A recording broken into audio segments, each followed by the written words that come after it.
registered dietitian nutritionist. I practice with more of an integrative lens. And I work with all types of people with all types of issues. I am kind of moving more towards women's issues. I feel like it's just naturally where I'm gravitating towards. And in particular, PCOS, which is what we're going to talk about today, is just something that's really kind of stolen my heart so to speak, and has just kind of informed kind of the direction of where I want to take things and who I want to help.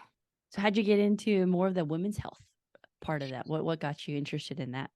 Oh, I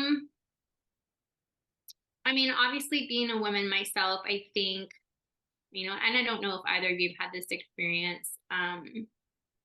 There's just kind of a lack of real great care for women's issues, especially things related to hormones, reproductive things aside from just, reproductive technology. There's a big gender bias in medicine. It's pretty well documented. And I don't know. I feel like I want to be part of that to kind of give better care to women. And I've experienced that myself. It's just the kind of the gaslighting and the dismissive nature of, not everyone in healthcare is like that, but I hear stories on the daily from my clients of just experiences they had that were just somewhat traumatic, and just upsetting, and really feeling like they're not being heard. And so I want to be part of filling that gap and being a person that allows people to talk and allow people to communicate what they feel like is going on with their body, not just me telling them what I think they should do. And so I think it's just that gap that I want to fill, that's really missing in healthcare right now overall. Excellent. Can you give us a brief overview of PCOS and what that Yes. is? I don't know how brief it will be, but I will try. PCOS is a really complex condition. It's a diagnosis of exclusion, so meaning we need to rule out other things, and it's not a disease, right? It's kind of a syndrome of a bunch of different things that are happening at once. But primarily it affects the endocrine system, so the hormonal system, the reproductive system, and the metabolic system in the body. So basically all those chemical reactions that are happening in our body at any given time. It's the leading cause of infertility. So it's, for that reason alone, it's kind of a big deal, because we know what a big deal infertility is, in our times. So let's see. I guess we could talk kind of about the diagnostic criteria and kind of what that would include. So there's a little disagreement on PCOS because we have some consensus, but they're not all mutual. So the main criteria that's used is what's called the Rotterdam criteria. And it is the presence of at least 2 out of these 3 things. And it's polycystic ovaries, irregular menstrual cycles, and elevated androgens or male hormones, or signs of having elevated male hormones, like kind of acne and like the facial hair and the hair loss and things like that, irregular cycles. So you can see if 2 out of 3 of those are required for a diagnosis, it can look really different on different people. There's different symptoms and the way it shows up. And the name polycystic ovarian syndrome is not totally accurate, because you can have, according to these, criteria, you can have PCOS and not have polycystic ovaries. So it's kind of a confusing landscape to navigate. But there's another set of criteria that really thinks that elevated androgen should really be part of the diagnostic criteria. So whatever criteria you use, that's kind of what you're working with. Signs and symptoms are going to be weight gain or difficulty losing weight. We see frequent hunger, really intense carbohydrate and sugar cravings. We see that kind of androgenic presentation of what's called hirsutism, which is the male pattern kind of hair growth in places where you don't want it, like face, chest, other areas in the body. Acne tends to be more kind of along that jawline, and then just hair loss, so in more of a male pattern, so kind of that temporal loss and kind of thinning on the hairline, which is really distressing, right? Those are really, really distressing symptoms for women to have, that really kind of disrupt their feelings of femininity, you know, if that's how they identify, and those are things that are important to them, it can be really, really distressing. What are some other symptoms? Fatigue, sleep issues, the polycystic ovaries themselves, the irregular menstrual cycles, the, you know, irregular ovulation. So there's a lot of symptoms here, and like a big breadth of symptoms, and you can have, you know, a different combination of some or all of those. So, you know, it's a very tough condition to live in, and I think that's part of what inspired me to like work more with this population and to kind of reach out to this population, is because these things are really tough to live with, you know, especially the judgment that comes from living in a larger body, because weight gain is a symptom of PCOS, right? And a lot of people look at a woman that's overweight or obese, and they're like, oh, you know, making all the judgments that they can about why they're living in a body that size. But when you have PCOS, that's part of the symptomology is weight gain. I mean, that's part of what it is. And so, you know, 1 in 10 women have PCOS. So it's really, really common. And the chances are, you know, at least one person, if not more, that have the condition. They may or may not know that they have it. They may or may not talk about it, because it is, you know, it is tough to live with. And there's a really lack of understanding of the condition overall, and just kind of compassion for those living with it. I'm trying to think of what else I could say. Big drivers of the condition or the symptoms are going to be insulin resistance. So that's present in 70 to 80%. There's estimates that are higher. Presence of insulin resistance in women with PCOS.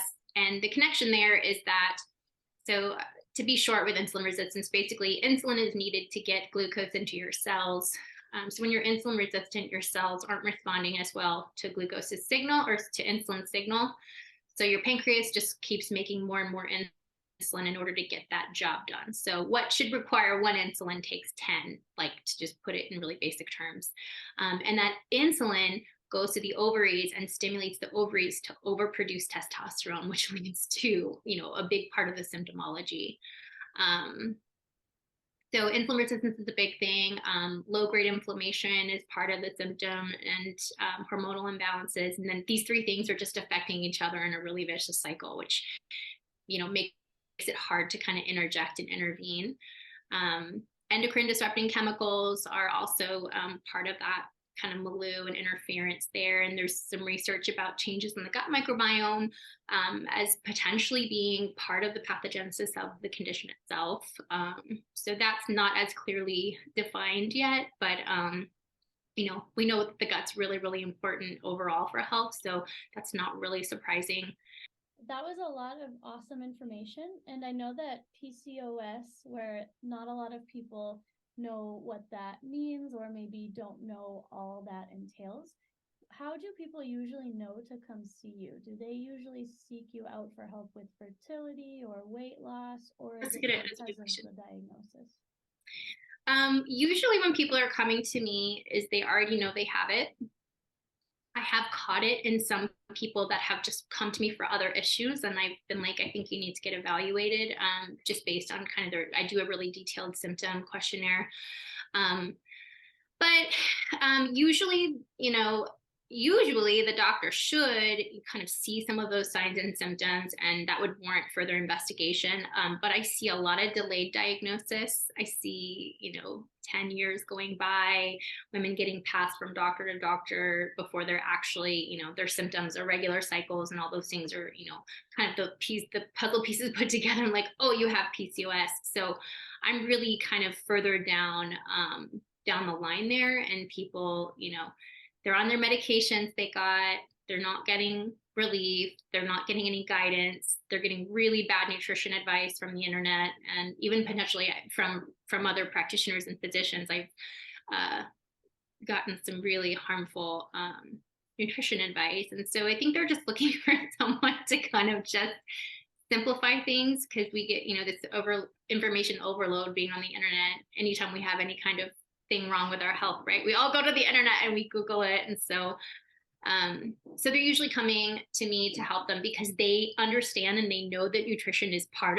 should be part of their care, but it's not happening yet. And so it's really mostly on the client who is figuring that out. There is a doctor in town who's fabulous, and she's referred a lot of PCOS clients to me. But prior to that, I'd only had one person have their doctor suggest maybe that they see a dietitian for a condition that really like requires it, like 100% requires nutrition intervention. So did I cover it? That's great. So you mentioned, there's a lot of systems involved with PCOS. So in terms of a team, because I know that's something that Antoinette definitely sees on a daily basis as well.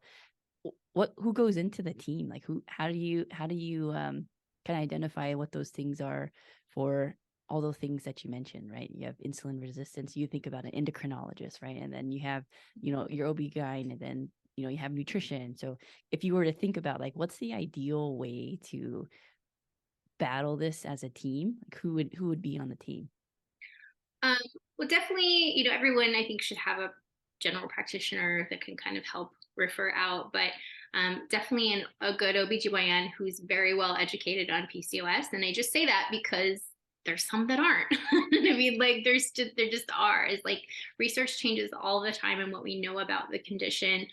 So I think that's key. It's finding a really great OB-GYN who is really, really on it and understands what's going on. And then potentially, yes, endocrinology is going to come into play, especially if you have some thyroid issues, because thyroid disorders, particularly Hashimoto's autoimmune thyroiditis, is more common. It's very common in women in general, but women with PCOS have a higher risk of hypothyroidism, which can further complicate things that are already happening.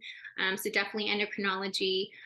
Psychology is a huge part because there's a huge risk of psychological disorders in PCOS. So, I mean, depression, anxiety, and we don't necessarily know how much of that is driven by the syndrome itself and how much is just driven by the burden of living with the condition and, the physical signs and symptoms and kind of how distressing that is for women or, issues with fertility.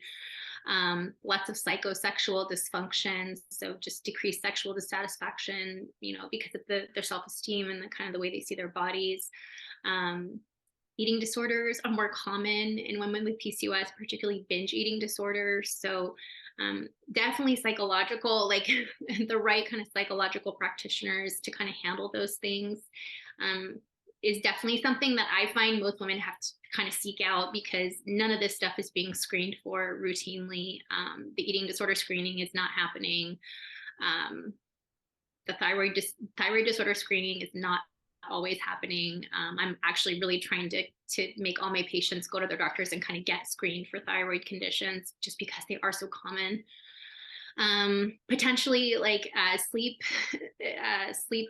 I don't know what the somnologist or what kind of term that is, but the sleep apnea is really common in PCOS as well, and just sleep disorders. So that's potentially another person on the team.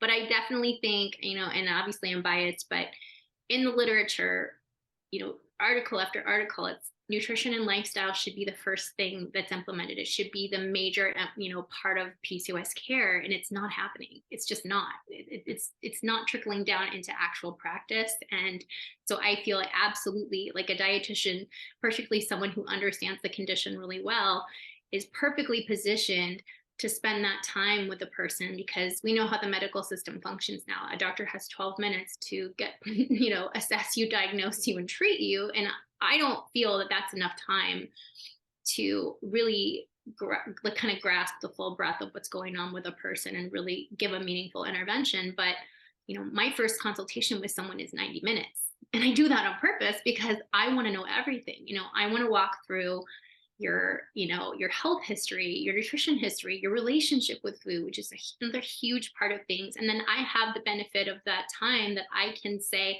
let's talk about sleep. Let's talk about stress. Let's talk about endocrine disrupting chemicals. Let's talk about all those other things that are going to either worsen or, potentially influence your PCOS. And so I think that a dietitian is essential on this. It should be essential on that type of a team. And then, because of the hair growth and things, you might have, you know, esthetician or someone that does laser hair removal. I mean, there's just so many kind of different things that potentially you would need to address just based on your kind of symptom presentation and, you know, the other things that are going on along with the PCOS. So that was awesome. You talked a little bit about how a lot of the symptoms are underscreened and how PCOS gets missed quite a bit in general. Can you tell us how common is PCOS? So there's, you know, depending on what journal article you read, the prevalence can be anywhere from 8 to 20%. I'd say most common I see is like between that 18 to 13%. So one of the most recent articles in 2020 just about prevalence was 1 out of 10 women. So that's crazy, right? That's crazy. It's like so common.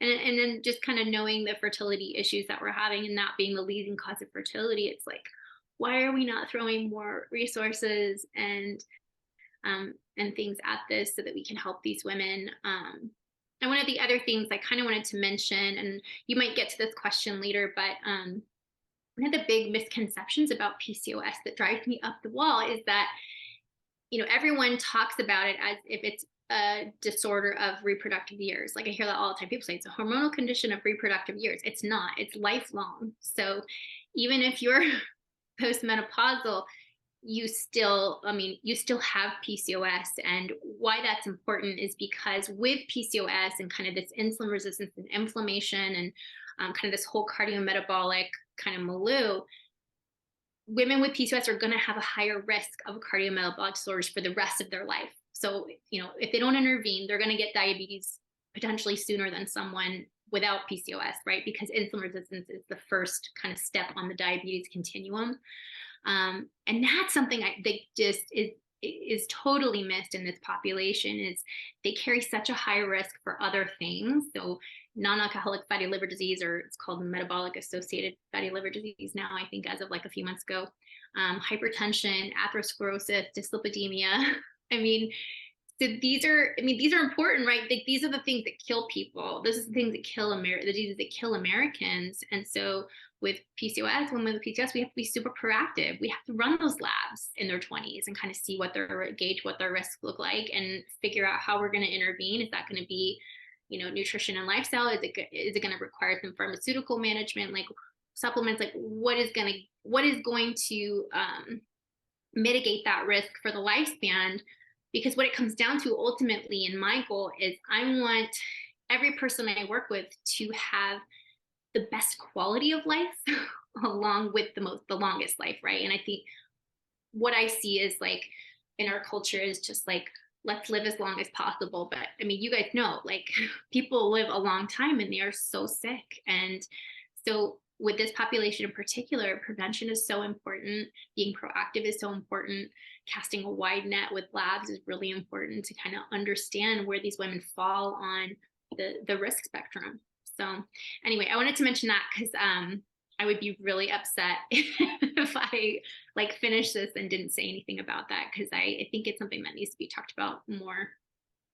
So PCOS is not something to sit back and wait for it to go away. No, it's not. And what's really heartbreaking about it is a lot of my clients kind of just get dismissed at the doctor, and they're just like, just come back when you want to get pregnant and we'll see what we have to do at that time, you know? And it's like, but it's so much more than that. Like, it's so much more than just getting pregnant. And like, what if you don't want to get pregnant? Like, we still have to manage all of these other things that are happening, and we still have to work on those things regardless of whether you want to get pregnant or not. And I think a lot of doctors just kind of think of this as a disease of reproduction, and that's all it is, right? It causes weight gain, and it's a reason why women can't get pregnant, right? But hopefully, like, from everything that I've so passionately just said, you know, people understand, like, there's so much more to it. So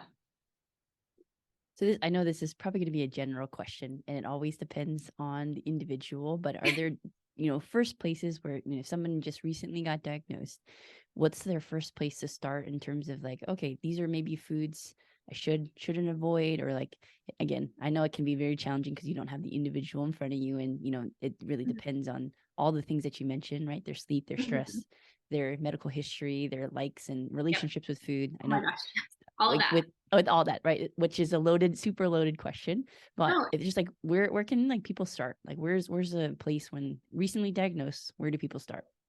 I'm glad you approach it like that too, because I feel like that's where we come at from the culture of dieting, and from the last 30 years is we always look to what food are we supposed to remove, or what are we supposed to not eat, and that's what we get so hyper focused on, right? Is like, what do we restrict?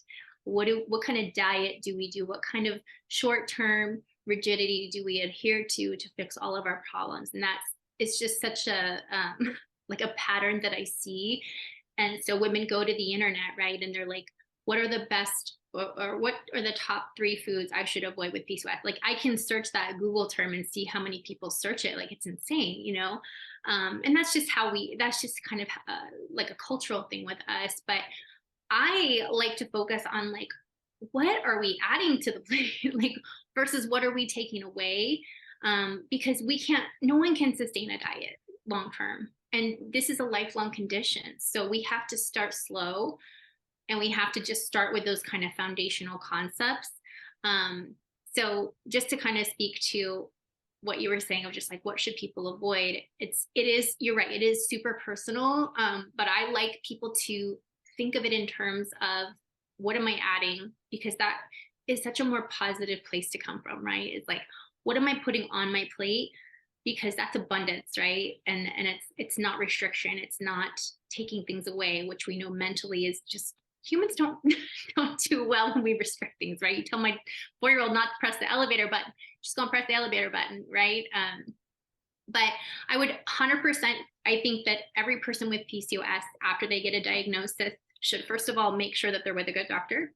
That's important. If you are, super. If you're not, it's time to start getting to work on finding somebody. Ask around, read reviews. You might have to kiss a few frogs to find someone, but the right care team is really, really important.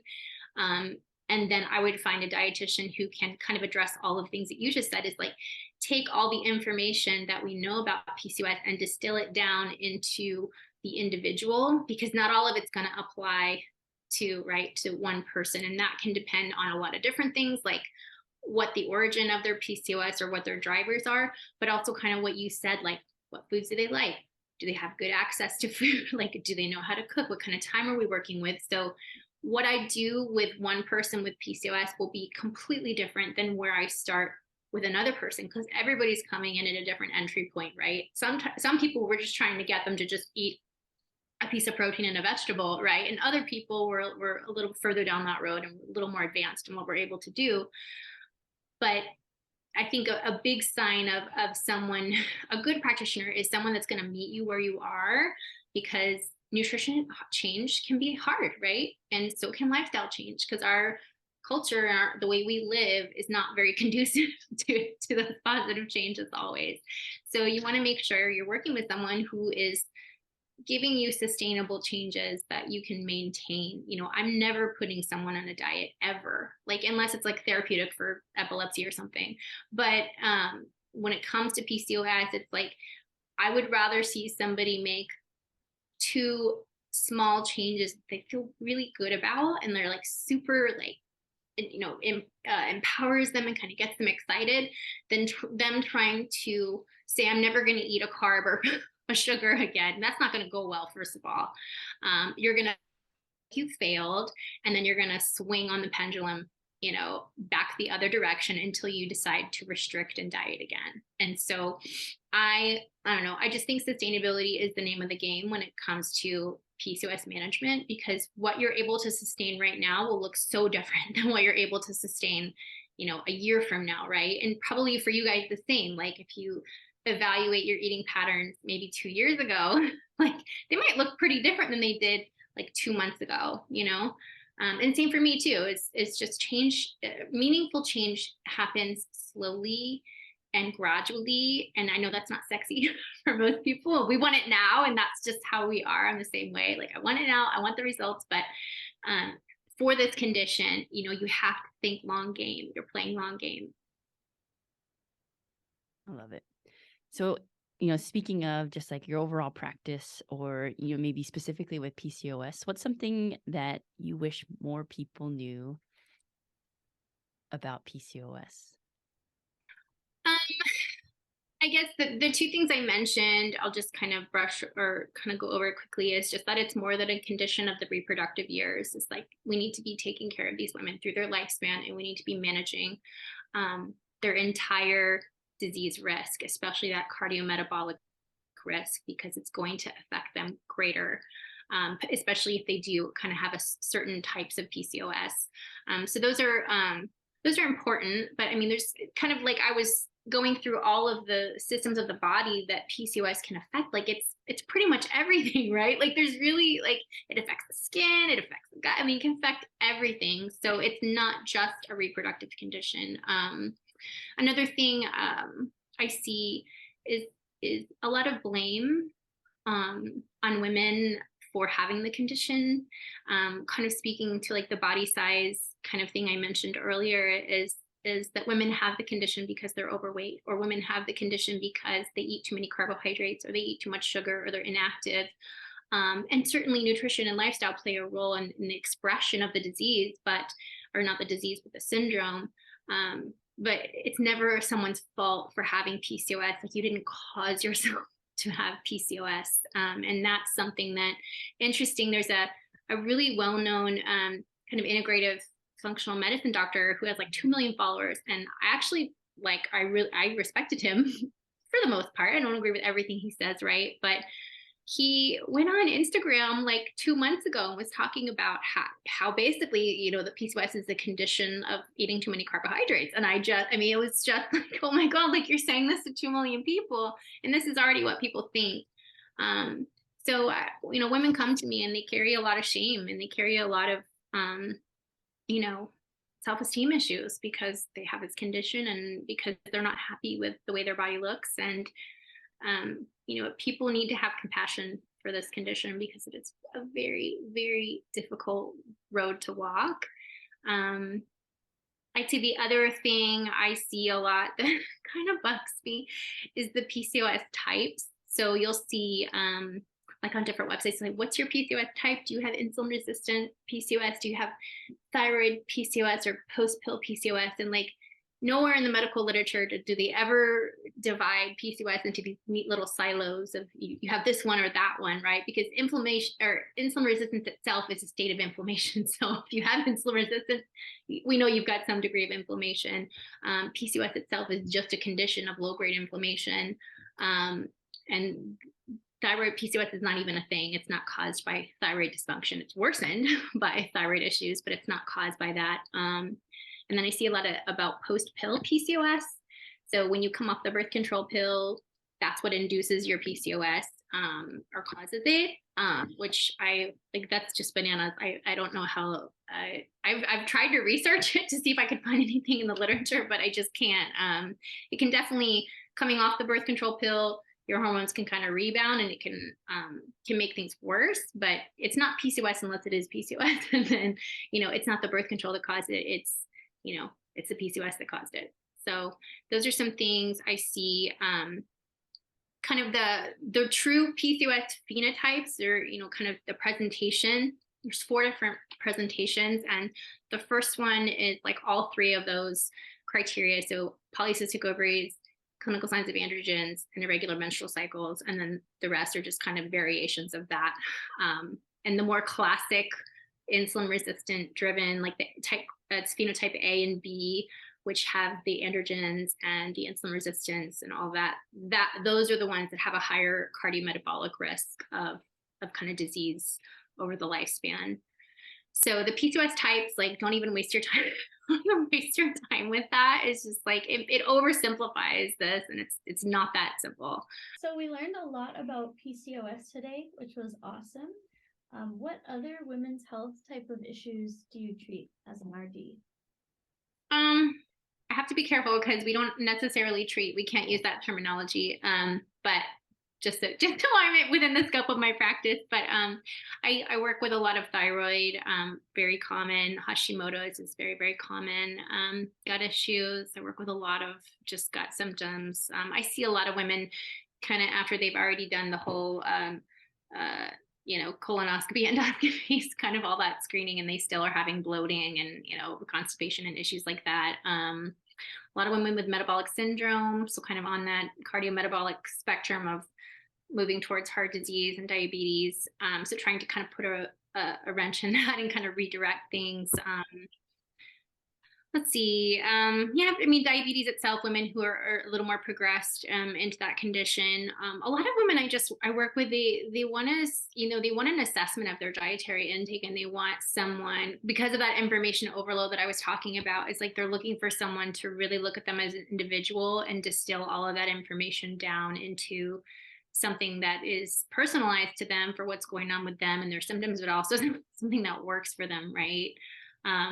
So I'll, just do a basic dietary assessment, looking at their lifestyle as well, because everything affects each other, right? You guys know that, like, just like in the body, it's like sleep affects your food intake, stress affects your food intake. So there's all these other things to consider.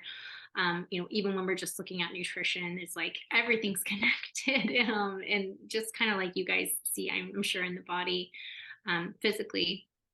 I don't know. I have some clients with endometriosis, so potentially looking at gut issues there, and what's within the scope of my practice. Really making sure they're getting the nutrients they need, and anti-inflammatory.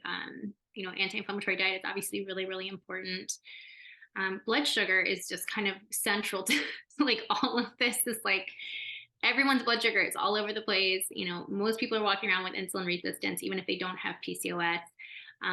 It just doesn't cause the same, outcome in someone that has PCOS. But just learning what blood sugar is and the insulin relationship, it all starts with insulin resistance. All the cardiometabolic diseases start with insulin resistance. It doesn't cause cancer, but it worsens cancer outcomes. It is just central. And we're so downstream in the way we approach cardiometabolic disease. Like, a lot of the times someone comes to me and they're like, my glucose was 110 and my doctor said that was fine. And I was like, no, it's actually, that's really not fine. We need to get rolling now. Like, let's do this before you have to roll into needing crazy medications and your diseases progress. It's like nutrition is like the most powerful tool we yield with any of these things. It's not the only thing for sure, but it has to be at the foundation. Otherwise, we're just focusing on the roots of the tree, right? We're not focusing on the foundation and like the roots of the tree. And that's kind of how I like to think about coming from an integrative, functional kind of perspective, is like, what are the root causes of what's causing the symptoms or what's causing the disease? And I'm all about like, let's get at those now. What nutrient deficiencies do you have? Do you have some autoimmunity that's starting to develop? Do you have some insulin resistance we can kind of get ahead of so you don't progress to type 2 diabetes later in life? And then I work, this inevitably comes into any conversation I have, not any, but probably 80% is the relationship with food. Because women, man, we have such a complicated relationship with food. So many of us. I was in entertainment for 15 years, and I know exactly what that's all about. I didn't have an eating disorder, but just because of diet culture, right? You guys, I'm sure you've had plenty of exposure to that in your own lives. We just look at food as this, like, almost like a punishment sometimes, right? It's kind of going back to something to be restricted and withheld and to be controlled. And I really like for women to just be able to recreate that relationship with food and their body. Is just like, let's start fresh. Like, let's redefine what food actually is and what it can be for you. It is nourishment, 100%. Like, that's what it is, but it's also a source of joy, a source of connection. And so kind of allowing people to have permission to, like, eat the foods that they like, obviously while still maintaining some parameters for their health. It's a really beautiful thing when people find a little freedom from that way of really negative way of looking at food, is to just kind of redefine what that actually means. And I find that too with physical activity too, because I don't know if you guys see this, but a lot of women look at physical activity purely as something to burn calories. Like that is the pure reason why we would do it. And I mean, the benefits are so much greater than that. I mean, it's endless, right? Like the research on what physical activity does to the immune system, I mean, everything. So really kind of redefining what that means is like, you know, we get to move our body every day. Like, what a gift, you know, like there's some people that can't. Like, what a gift that I could go in there right now and I could do 10 sun salutations because my body is able to do that. And like, how grateful I am for that ability. And I'm going to lean into that and thinking of movement as being something joyful that I get to do. And the same with food. It's like, most people look at food as like this hassle and this thing they have to do, and it's annoying, and it's something but you have to eat 3 times a day. So you have to find a way to connect to it and to find some joy in it and to find some purpose. And, you know, we get to feed ourselves. We get to nourish our body. It's a privilege that we can walk into the grocery store and we have access to all these amazing foods, and we can just go grab them and put them in our house, right? How many people in the world can do that, you know? So I don't know. I don't know how much people resonate with that, but I think that just giving more of a connection to the things that we do, coming from a place that's not weight-based and not like calorie-based, is just such a more sustainable, positive way to approach kind of all of these changes that kind of go together. I love that. So speaking of like foods, what are some of your favorite foods and or restaurants? I love Thai food. I love Mexican food. I really like a good salad, but I love making like salads that are like badass salads, like a ton of different stuff in them, like super colorful, super flavorful. I really do cook most of our meals. We eat out maybe once a week, if that. I mean, we have small kids, but if we go out, we usually just grab Chipotle because my kids are super picky. But I mean, for the most part, I make all of our meals at home, breakfast, lunch, and dinner for the most part. I don't know. I really love all foods. I grew up, you know, standard American diet, a very beige diet, you know, and so it wasn't until like I got into nutrition and stuff in my late 20s, I really started to kind of experiment with new foods. And so I'd say in my 30s is where I really kind of opened up. You know, but I mean, obviously Vegas, there's like so many great places to eat. I just don't really get to go out that much because I'm just always with my kids and I like being with them. So we went to EDO Tapas, which is kind of right near our house. And it's like just this, you'd never know it was there, but it's this little tapas restaurant with this Spain trained chef. And it was just like the most amazing experience. So if you need like a date night place like that, 100%, it was like so much fun. I love it. And then what's something you've been working on, whether it's professionally, personally, physically, mentally, that you're excited about?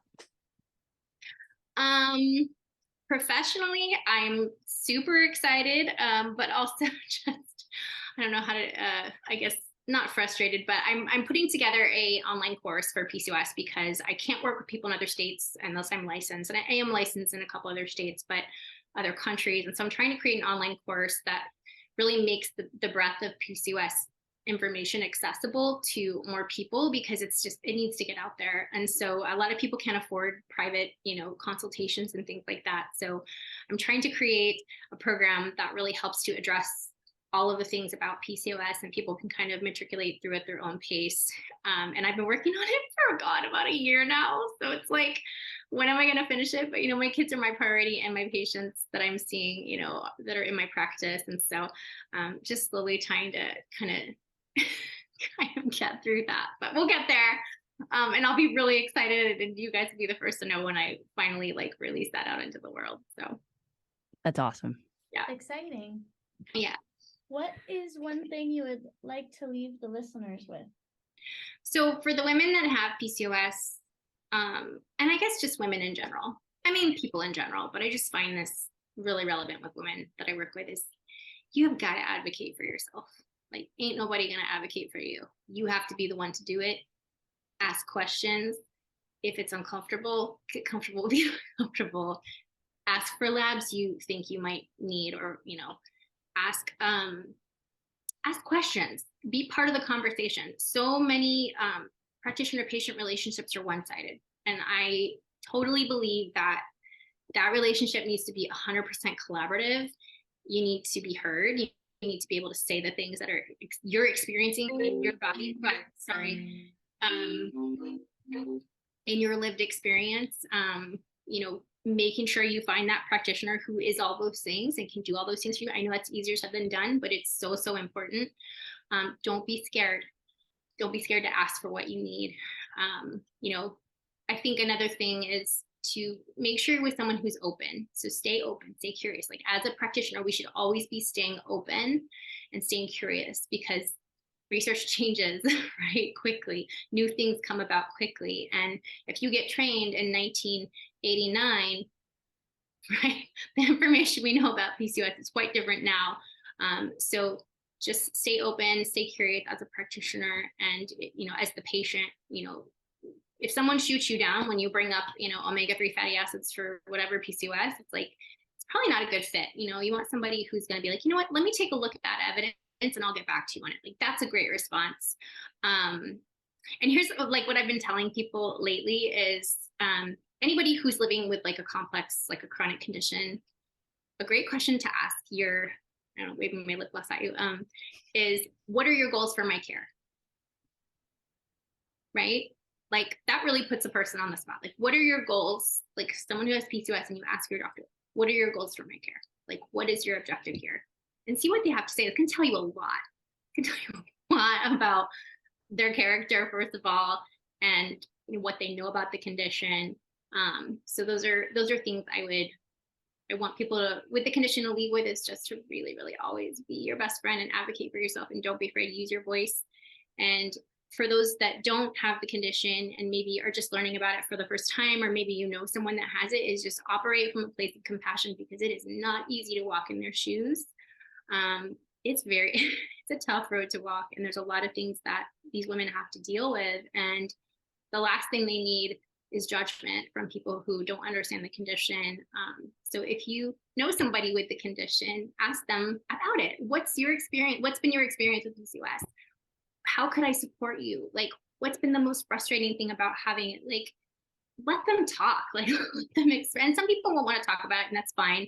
But I think these women aren't really heard. And I think that's a way that we as people without PCOS could be more kind and compassionate, and create an environment of just that's more positive for them. So I love it.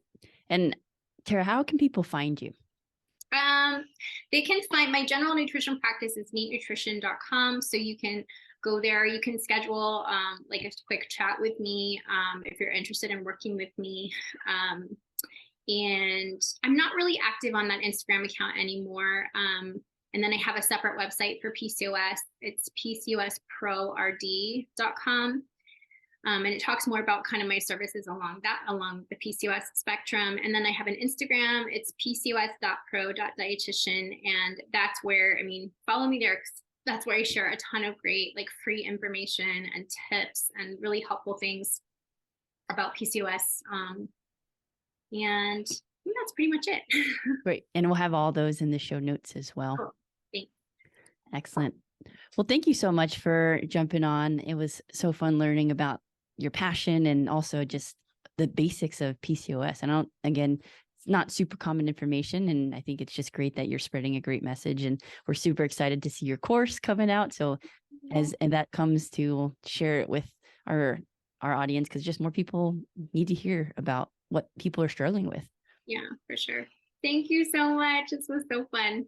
Thank you so much. I always learn very much when I talk to you. So oh, thank you. That's a huge compliment to me. So thank you.